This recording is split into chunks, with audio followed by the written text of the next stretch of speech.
As I think you can see, I've recovered well and, in fact, just took off the last bandage off of my ear. I just got it off. I took it off for this group. I don't know why I did that for this group, but that's it.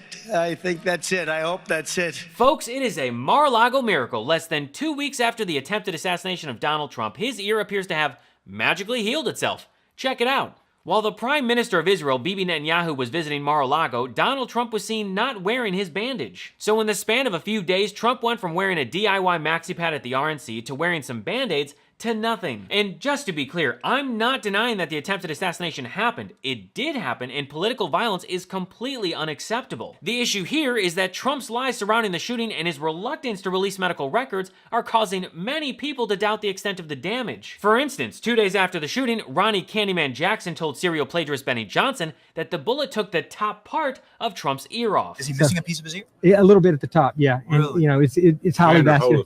Yeah, That's that's what he did. He tell you that whenever he first happened. He's like, that's what he told me too. Yeah. The Netflix adaptation, right? Yeah. Now, this is weird because if we look at photos of Trump's ear on July 26th, just 13 days after the shooting, his ears look fine, and they look fine here, and they look fine here. I mean, Trump was even showing it off to Netanyahu during his visit to Mar-a-Lago. Looks completely intact if you ask me. You can also see his ear later that day while speaking at Turning Point USA. No missing part of his ear, no damage, and no scabbing. And now, MAGA looks like even bigger idiots because they wore those bandages at the RNC in support of Donald Trump for a wound that appears to be non-existent. Did you see the FBI today apologize? I said, well, it might have been a bullet, but it might have been glass. So really, where did the glass come from? Or it might have been shrapnel. Where did the shrapnel come from? I'm gonna discuss this more in a bit, but the FBI never said it was glass. Trump is the one who keeps bringing it up, which makes you wonder, why? The more that Donald Trump talks about the shooting, it creates even more skeptics, especially when you remember how he originally described it. Immediately after the shooting, Trump posted on his Twitter knockoff Truth Social, "I was shot with a bullet that pierced the upper part of my right ear. I knew immediately that something was wrong and that I heard a whizzing sound, shots, and immediately felt a bullet ripping through the skin. Much bleeding took place, so I realized then what was happening." You'd have to be a fool to take Trump at his word, especially when photos from the shooting would indicate that there was almost no damage to his ear and very little bleeding. But leave it to Trump to go from saying that the bullet ripped through his skin to bragging that he took a bullet for democracy. And they say, oh, he is not for democracy. I took a bullet for democracy. He didn't. And I might have taken it because of their rhetoric. I might have taken it because of their rhetoric. Who knows? You sure about that? The crap out of them, would you? Seriously. Okay? Just knock the hell. I love the old days. You know what they used to do to guys like that when they were in a place like this? They'd be carried out on a stretcher, folks. Get them out of here, please. Get them out. Are you from Mexico? Are you from Mexico? Oh, this is amazing. So much fun. I love it. I love it. We having a good time? He's even bragging about it on Truth Social. The Biden-Harris administration did not properly protect me, and I was forced to take a bullet for democracy. It was my great honor to do so. So now it's a great honor to get shot at? Are you kidding me? This guy had a family doctor say that he had bone spurs so he could dodge the Vietnam draft. Trump is a serial liar who lied more than 30,000 times while in the White House. So it's not surprising that this narcissist isn't being truthful about his injury. I do want to ask, just because the president talked at length about it, he said the ears are the bloodiest part of the body. There was a large volume of blood. He made note of that last night. Is that true?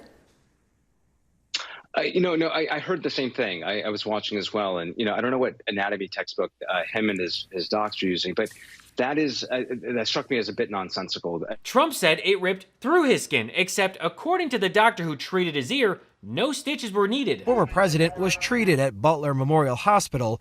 He did not require stitches. When I heard the call, you're thinking worst case scenario. Dr. David Rottinghaus says his staff coordinated with the Secret Service well in advance of the rally. And since Trump hasn't released medical records to the public, it's caused many to wonder what the long-term effects will be, especially as cognitive function is already an issue for Trump. Missed penetrating his skull, but actually impacting the surrounding tissues, in this case his ear. That's what we're being told. That's serious, Alex. I come from a military background. Right? That predisposes in some cases to a traumatic brain injury. Over time, we may not see initial symptoms up front. There could have been signs of bleeding that maybe were not present on that initial CT scan that apparently was normal per whatever report we got, that summary report. There's a lot of potential impacts here that can impact his functioning if he's the next president, to his balance, to his hearing, again, that can manifest over time. So this is a big deal. Tangential gunshot wound. If this was indeed a bullet injury to the ear, this is a big deal. Tangential gunshot wounds, we see them again all the time in the armed forces. They can have secondary impacts. This is a valid concern. If you're running for president and were just hit by a bullet, the American people deserve to know the extent of the damage. The kinetic impact to the body from that type of bullet, from an AR-15 style weapon, is massive. So if that was really a bullet injury, it should cause significant soft tissue damage. I want to say it would be helpful for the American public to understand what was the degree of injury. Were they able to control the bleeding without stitches, just to confirm what Eric Trump is saying? What was that process like? Did they use things like Dermabond or Steri-strips to help? It would be helpful to understand the extent of injury, absolutely. And then did they do a cranial nerve full neurologic exam? Is his hearing and his balance, are they intact? We don't know. So as more people started asking questions about the shooting, Trump's BFF Ronny Jackson issued a medical report, or rather a letter. Oh, and just so you know, Ronny Jackson is not Trump's doctor, nor did he treat Trump after the shooting. I mean, the guy doesn't even have a medical license anymore. Ronny Jackson, aka the Candyman, was demoted by the Navy for running a pill mill in the Trump White House and sexually harassing female staffers while under the influence. Remember, Trump only hires the best people, amazing fraudsters, the greatest liars and scammers. And if you want to protect yourself from fraud and keep your identity safe, make sure to check out today's sponsor, Aura. Just the other day, I did a quick Google search of my name and email, and the amount of info that was publicly available was unsettling. My full name, home address, phone number, relatives, it was all out there. If you didn't know, data brokers sell your information to scammers, spammers, and anyone else who may want to target you. That's why I've been using Aura, the sponsor of today's video. Aura shows me which data brokers are selling my information and automatically submits opt-out requests for me. Cleaning up my information not only helps reduce the amount of spam I get, but it also protects me from hackers who could use this information to help them access my social media accounts, bank accounts, or other sensitive information. I don't know if you saw this, but AT&T revealed that over 73 million customer records, both existing and former customers, were released on the dark web. They recommend those affected use strong passwords, monitor account activity, and consider credit freezes or fraud alerts from credit bureaus. Well, Aura does all this for me. And best of all, I don't have to download several different apps just because a company couldn't keep my data secure. If my info was compromised in the AT&T data breach, I wouldn't worry, because Aura is always on, always doing the hard work of keeping me safe. I value my privacy, and I value yours as well.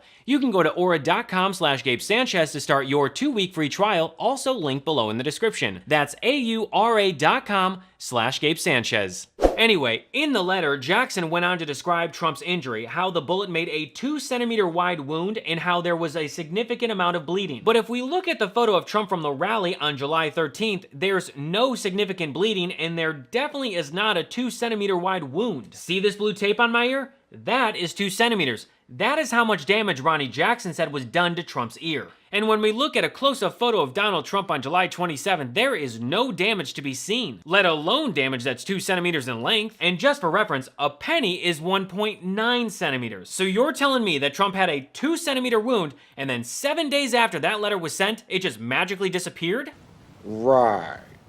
Ronnie's making it sound like Trump has Wolverine-like healing powers. Ronnie might want to lay off the old sauce. But more importantly, why is anyone taking Ronny Jackson at his word? He's not only not a licensed doctor, but he's also not the doctor who treated Trump after the shooting. The last time that Ronny Jackson told people that he was a doctor, he was drunk at a rodeo where he threatened to beat up police officers and then was put in handcuffs. The last person that anyone should be listening to for medical advice is the Candyman. But this whole thing got flipped on its head when FBI Director Christopher Wray made this statement before Congress. With respect to former President Trump, there's some question about whether or not it's a bullet or shrapnel that hit his ear. Now, the FBI would clarify this 2 days later by saying what struck former President Trump in the ear was a bullet, whether whole or fragmented into smaller pieces, fired from the deceased subject's rifle. This is absolutely ridiculous that he would make a comment like this. This degrades any level of credibility that this man may have had after years of weaponizing the FBI and the DOJ against the president. It was absolutely a bullet. I examined it. It was a track of a bullet. It was scooped out just as it would be in the track of a bullet. It had the telltale other damage that is associated with it. All the surrounding tissue in the ear was swollen and edematous. His ear looked like a wrestler's ear when it was fat and swollen, and that goes along with the trauma from a high-velocity bullet as it passes through tissue.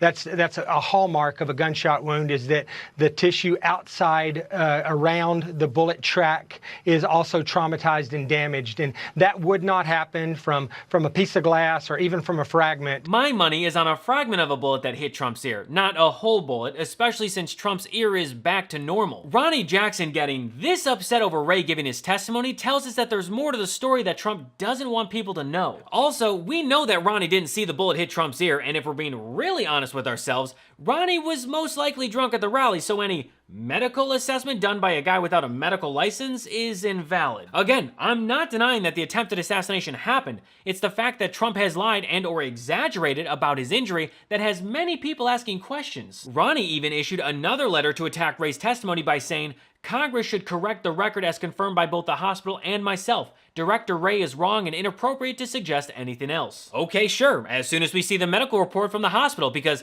I'm not about to take the word of a drunk sexual predator who gave away drugs like candy in the White House. Trump also had a tantrum on Truth Social saying, a bullet that hit my ear and hit it hard. There was no glass, there was no shrapnel, the hospital called it a bullet wound to the ear, and that is what it was. Does anyone else find it weird that Jackson and Trump keep mentioning that glass hit his ear? I mean, Wray never mentioned glass in his testimony. There's some question about whether or not it's a bullet or shrapnel that hit his ear. Oh, and FYI, Christopher Wray is a Republican who was appointed by Donald Trump, so it's only fitting that Trump would attack the guy that he hired. The major concern here is that there could be way more damage than previously thought, and if Trump truly has nothing to hide, then he shouldn't be concerned with the public seeing his medical records. Unless, of course, Trump is trying to hide the fact that he was actually hit by a bullet fragment and that the damage to his ear wasn't as bad as he made it sound. But like usual, Donald Trump is the one who got himself into this mess. He had to exaggerate the details, he had to lie about what happened, and he had to make it sound worse than it was, as if getting shot wasn't bad enough. And because of that, it's looking more suspicious, especially as people keep asking the question,